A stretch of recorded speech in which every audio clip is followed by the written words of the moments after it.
Alrighty, this is This Week People News. Sorry about that, y'all. Ben got awful sick, and the whole family was, and all that, and we just been kind of taking turns with it, and jumping from one to another to another to one another, and had to repeat. Feels like I was in the laundry, and just keep getting washed. I feel much better. So, behind schedule on a bunch of things. So I'm probably going to be doing just only a video every so often until I get some other stuff that I need done.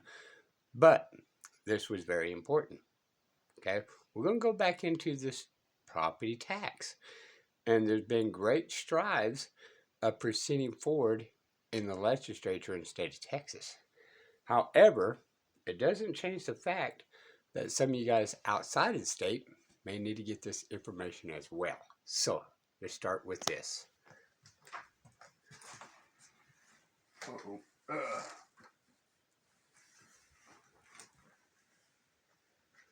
Alright, sorry about that.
Alright.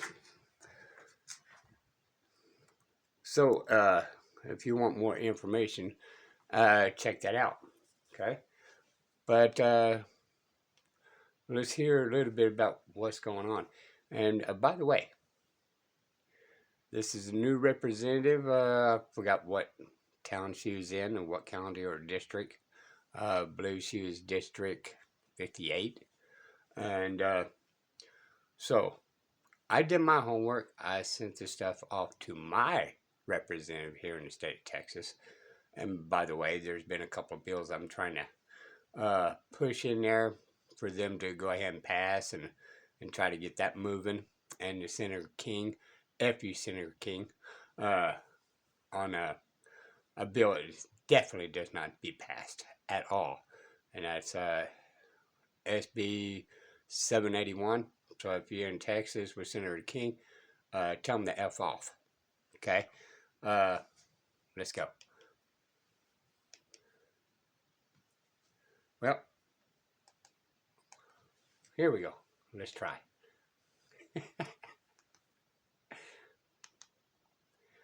Legislature trying to say something.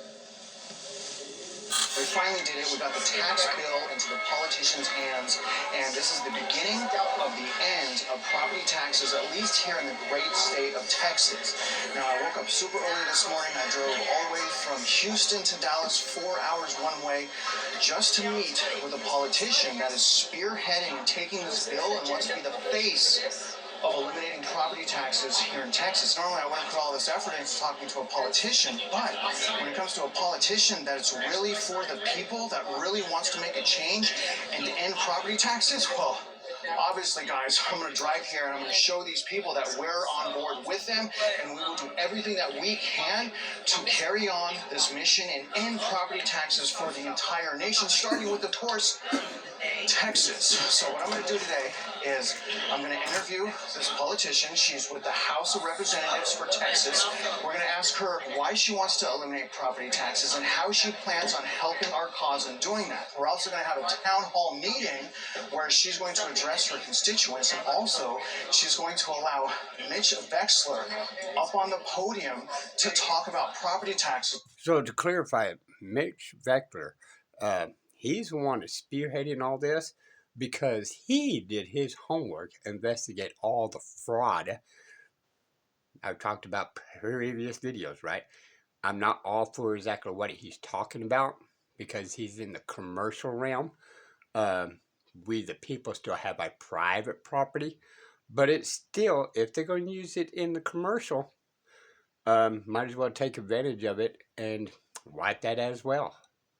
Where Mitch is actually going to go over the bullet points on why we need to end property taxes. But on top of the bullet points, we've also made a letter for you guys as well. It's a templated letter that we need you guys to read and fill out and to mail to your politicians, because this is the year, you guys, where we finally start making a difference for home ownership and take back the housing market for America. So Helen, tell us first of all who you are and what your position is. Thank you so much. My name is Helen Kerwin, and I ran for House Representative District 58, which is Burleson, Cleburne, where we are today, and mighty Glen Rose off to the west. And why would you do something like that? Because I know that public office, you get yelled at a lot, you don't make any money. Why did you do this? Well, you know, back when I was done raising my 3 daughters and they all went to college, I had raised them with a little flower shop on the downtown square of Glen Rose. And I thought all these years on the square, and there has not been anything so much as an attractive trash can. It's a beautiful downtown square, so historic. So I ran for mayor, and I discovered that in my 2-year term, I had the resources and the time and the passion to be able to make a difference. And I not only did a downtown beautification task force, I formed 9 others. We got a lot done. And then I was asked to run for county commissioner. And again, I discovered that I had the resources and the time, and we got a lot done. Then I was a grandma, did that for a long time. They're all grown and gone. And then all of a sudden one night, Eagle Pass was on the news, Shelby Park, and I thought, you know what, where else can I make a difference but to run for office on the state level and be able to have the resources and the time again to make a difference. And I went down to Shelby Park, and I talked to the Border Protection people and learned so much that I am so excited to get on board, be able to take on property taxes, which is my big thing right now. And I learned that campaigning, knocking on doors from so many people here in my district that are being taxed out of their homes, particularly the seniors and the retired. It's wrong. We've got to do something about it.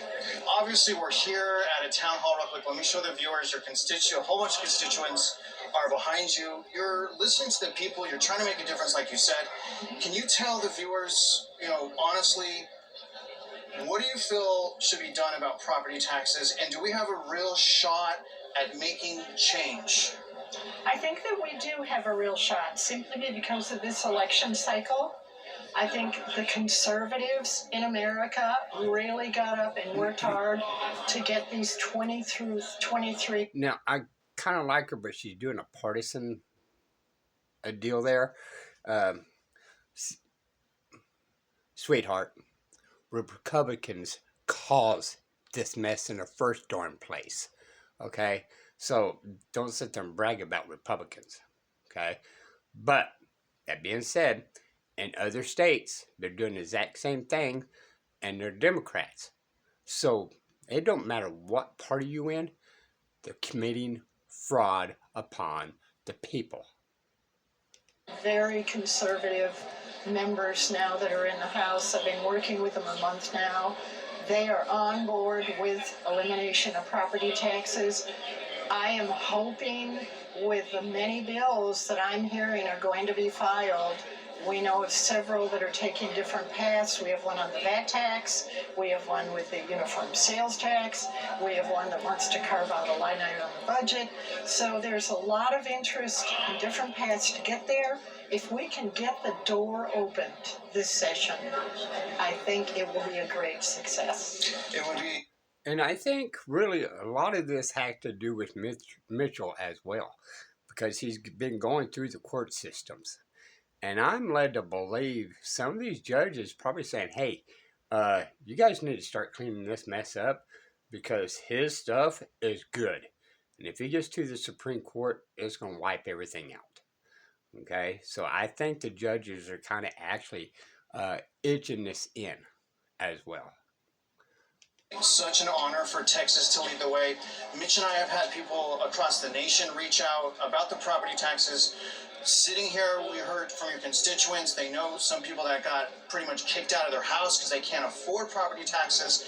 You don't like property taxes. Can you give a message to your constituents and really people that are across the nation? Maybe they don't have elected officials like you that are here, that are listening to the people that elected you. What can they do to make a difference? Obviously, here Mitch handed out a paper to send to the elected officials, but what else can we do to really make this happen? We know that we need to support you, you supporting us.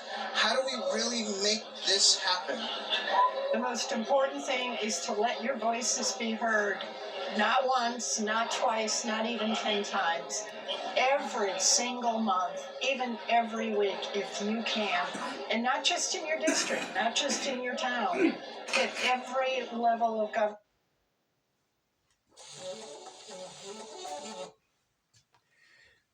And I do agree with her on that. Because what do, y'all?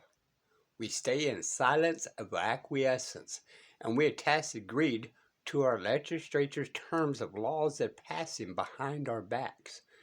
Even our representatives in Texas or in Congress, right? They're slipping bills in there, and everybody's keeping their mouth shut, even though they don't like the bills being slipped in there.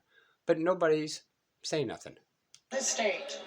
Go to Washington, D.C., get emails, get phone numbers. We have got to scream it from the rooftop. Something has to be done. It has to be done now.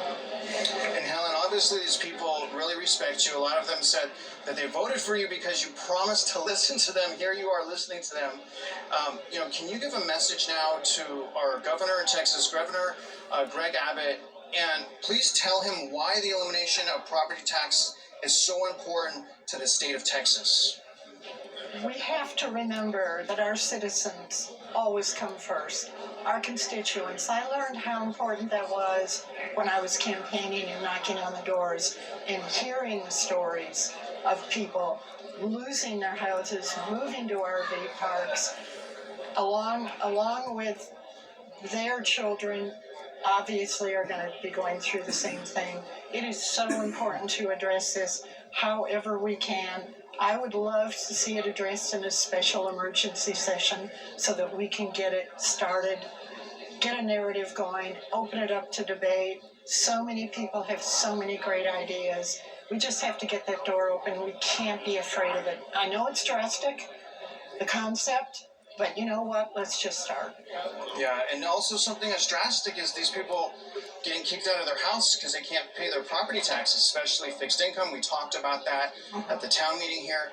And say you get held up, Helen, say we can't make the change that we are fighting for and we're trying for. Is there any message that maybe you want to give federally? Can you give a message to President Trump on why eliminating property taxes might be one of the best things to do right now? Well, because one of the bases of being in America and one of our most important freedoms is ownership of property. And we are now renting our property from the government. Can you give the viewers just this last thing on where we're at with the status on eliminating property taxes? Obviously, it kind of goes through a gauntlet, a political gauntlet, attorney reviews, but can you just tell us just from what you know right now where we're at with the status on the bill? Well, there are several bills filed. There is a House Bill 960 that has been filed that addresses the elimination through a VAT tax, which is a cascading tax in the manufacturing segment. And I believe the end date of that to accomplish it is 2030. We just sent another bill to Ledge Council on the uniform sales tax, replacing it. And like you say, those are attorneys that are formatting it right now into a bill, checking the legalities with that proposal. That's the second bill. And then a third bill is a line item in the budget, which I find very interesting, almost like an endowment, but something that will stay year after year. And of course, depending on the economic trends too. And Helen, just in case anyone wants to reach out to you, whether they're a politician, maybe another House rep, wants to ask, how did you do this? Why do you believe in that? How does the math work? Can I put your email in this video, and can people reach out to you, whether they're politicians or constituents, to kind of pick your brain maybe or support? All right, so mine's 15 minutes. So I do understand that 2030 is too far away, by the way, y'all. However, to down the law, right? All they have to do is actually wipe out private property and quit having these assessor officers go in there behind your backs, steal your title, and put it on a register for taxes in a commercial capacity, and somehow or another unlawfully put a citizen nexus attached to it. Okay? Unlawfully. Alright? That could be done with just this past deal. I don't have to wait until 2030. And that would knock a lot of people from having their properties being taken on the private side. And then they could work on the commercial side, the real estate part. All right, the businesses and all that kind of stuff. But the number one thing they need to do is actually order the assessor to quit going in the courthouse, take your property, and transfer it into a tax non-citizen, non-nexus entity, and then put it into that. And remember, y'all, they always said it's not on you. It's the property owns it, owes the taxes. So an entity owes something that can never earn nothing. Does that make sense to y'all? These are We the People News. By the way, it's supposedly supposed to be an obligation, but even if it's an obligation, that bill's still not attached to you. It's only attached to the property. So when did your property actually sign a contract saying, I agree to these terms that I owe money, even though I would never ever make money? These are We the People News. Bye, y'all.